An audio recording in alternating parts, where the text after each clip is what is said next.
Greetings. By virtue of your presence watching this video today, I want you to know that we consider you to be an extended member of our family at Unity in Linwood. We believe that you are an individualized expression of that one creative impetus which stands behind all life. And as such, we celebrate the uniqueness which you are, and we celebrate our unity with you. We are glad you're with us. She wrote, I came into college wanting to major in politics. Just gonna let that sink in for a second. But as I started taking more and more classes, I realized it wasn't a career for me. I took my first anthropology class and fell in love. Anthropology is a study of cultures and people. I've spent a year studying African cultures, specifically the Bushmen. And what I would like to let people know is all humans have universal similarities which unite us. We all have emotions, needs, desires to be loved, to be successful, to be at peace, to explore. I've seen how our society puts up barriers against people who are different and how this leads to hatred and violence. All of this stems from the unknown and from our fear. We really aren't that different. Like Unity teaches, we welcome all people, Buddhist, Christian, Muslim, Jewish. Anthropology does the same thing. Instead of fearing the unknown or those who are different, our job is to learn about them, to grow in understanding, that we might respond with greater love and greater kindness. Does this sound like someone you might want to meet in the very near future? Very, very near. In this, the final in our series entitled Hands and Feet, a series which offers weekly platform interviews with people who are being the hands and feet of a rising consciousness in our world. I'm proud to offer one of UIL's own. Would you welcome Teresa Strawn, please?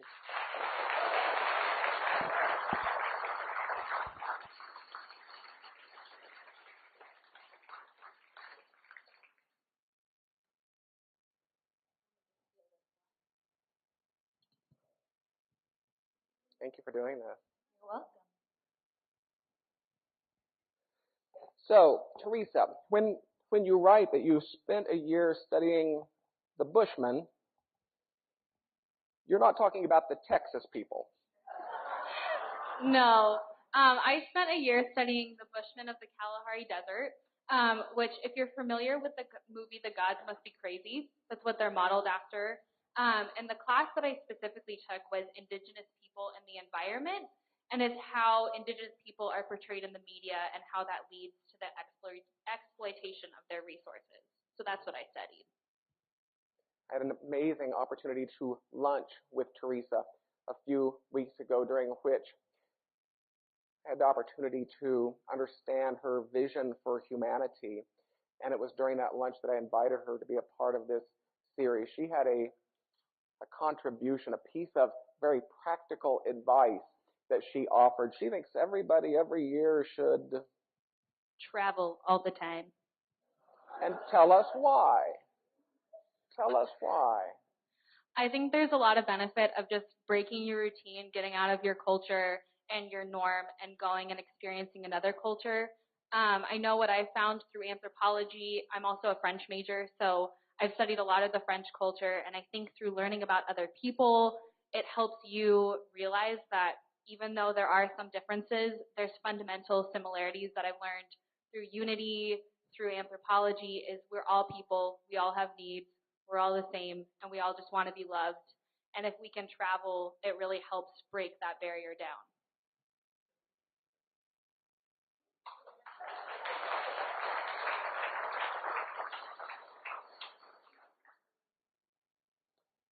So, may I presume that your study as an anthropologist and your spiritual paradigm, they bump into each other, clearly? Absolutely. I think through culture, there's not really a way to separate religion and culture. And for me, growing up in Unity, I've been here since I was basically born. And I think through that, it's helped me realize just how inclusive of a community this is. And I've taken that into my studies. And so I think with religion, what we preach here all the time is regardless of your religion, you're welcome here. And I think you can totally expand that to outside of this church and expand that to the world. And so that's what I hope to do with a career.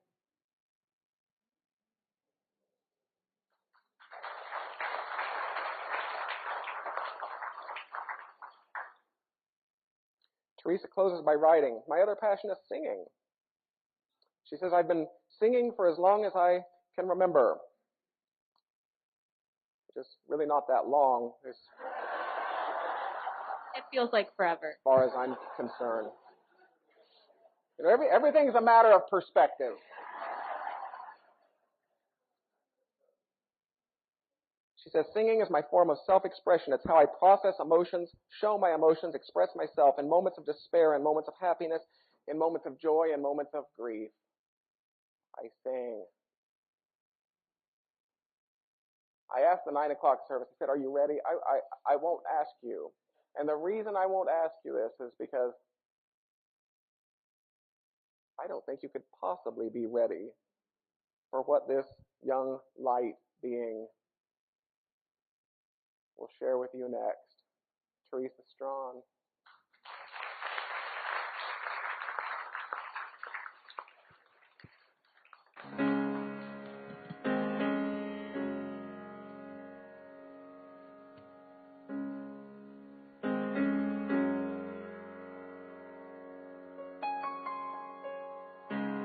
Something has changed within me. Something is not the same. I'm through with playing by the rules of someone else's game. Too late for second guessing. Too late to go back to sleep.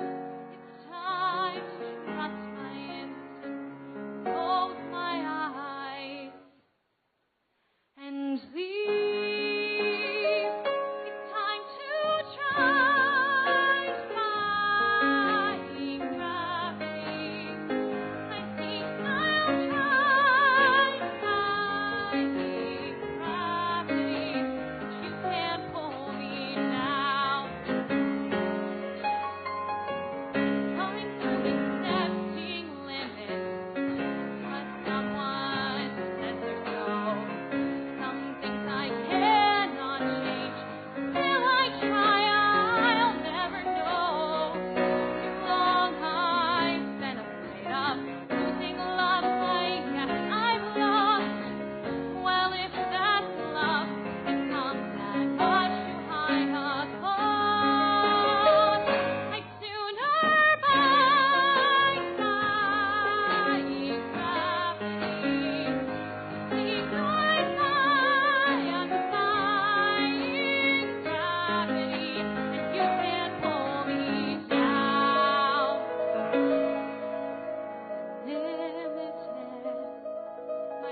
You're done.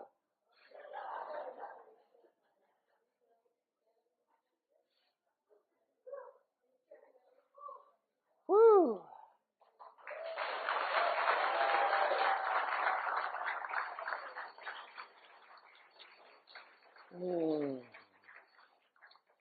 We have a few more free tickets to our One People and Interfaith Choral event. It's scheduled for this Friday, 7 o'clock p.m. Please visit the Spiritual Gift Shop while you're there. Please consider purchasing tickets for our last Friday's Summer Speakers Series. It features Arun Gandhi on the last Friday of July and the Interfaith Amigos on the last Friday of August.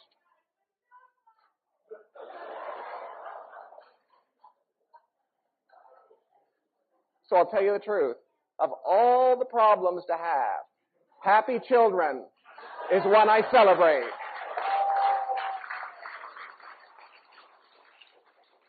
Every service has an ambassador. This person's role is to support you in your discovery and exploration of the idea we call unity in Linwood. If you have a question about what we teach, about what we believe, about what's available to you, you are welcome to engage this noble soul in conversation, that you might have a face to go with a name. Nan Allen, will you wave to these kind people, please? Practical spirituality, welcoming community. I say it every week because I think it's that important. And yet it is admittedly short.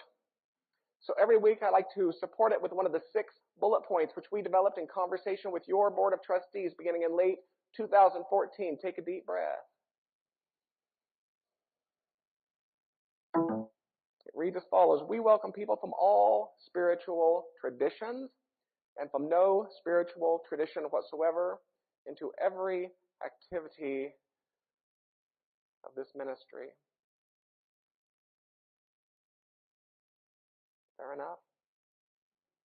The question was posed, are you a political musician? To which he answered, I am a spiritual musician. He continues, a few years ago, I was inspired to change directions just by searching and reading and trying to understand what's my purpose here on earth in this music business.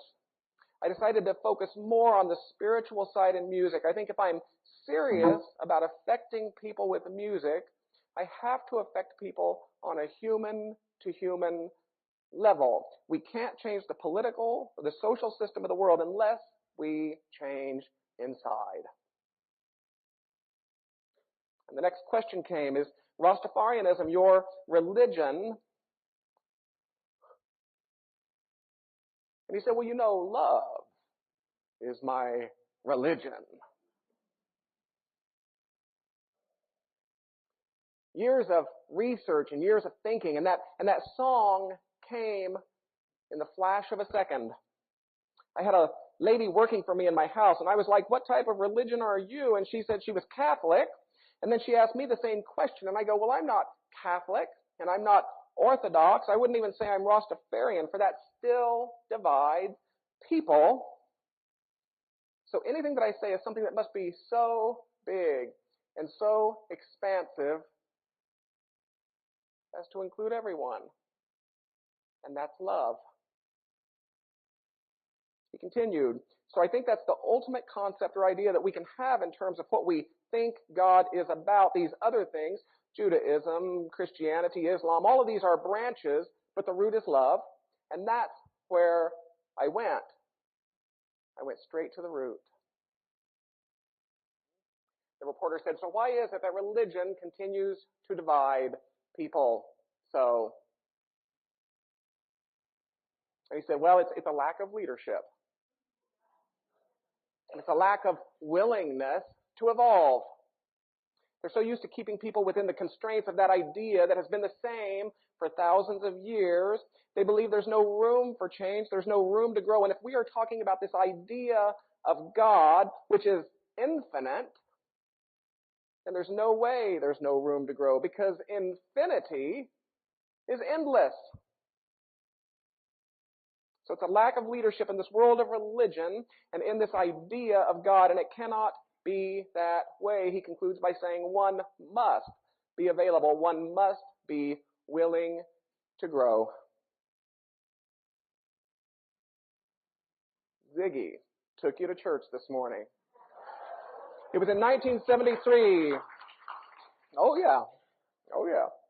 It was in 73 that Joseph Owens published a modernized interpretation of Rastafari beliefs. And among the key ideas in today's Rastafari are the supremacy of life. This will begin to sound familiar to you, I promise. The supremacy of life, that God is found within all of God's creation. The power of speech, and a profound respect for nature.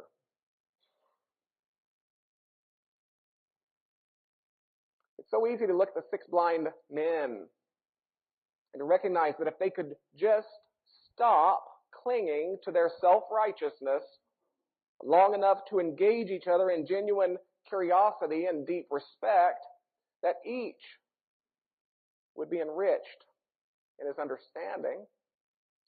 It's so easy to look at the 6 blind men and to see the untapped potential, which is so clearly at hand. Oh, if only they would wake up. I'm going to let you sit with that for a second.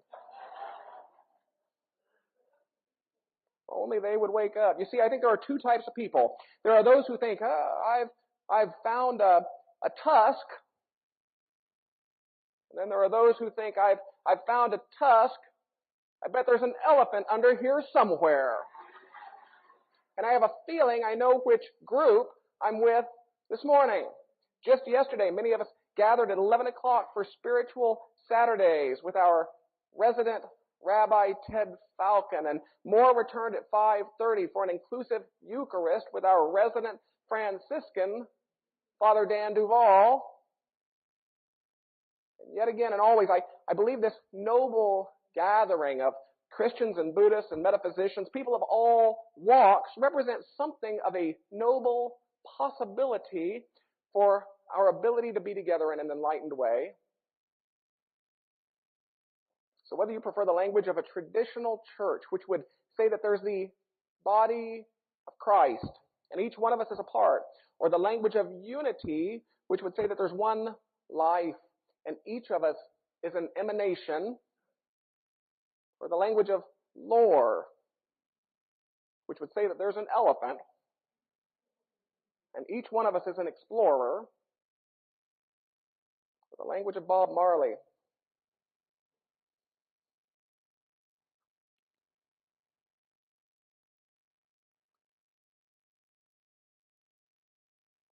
which would say that there's one love, that there's one heart, and that each one of us is a vehicle. The message is the same. Let's get together and feel all right.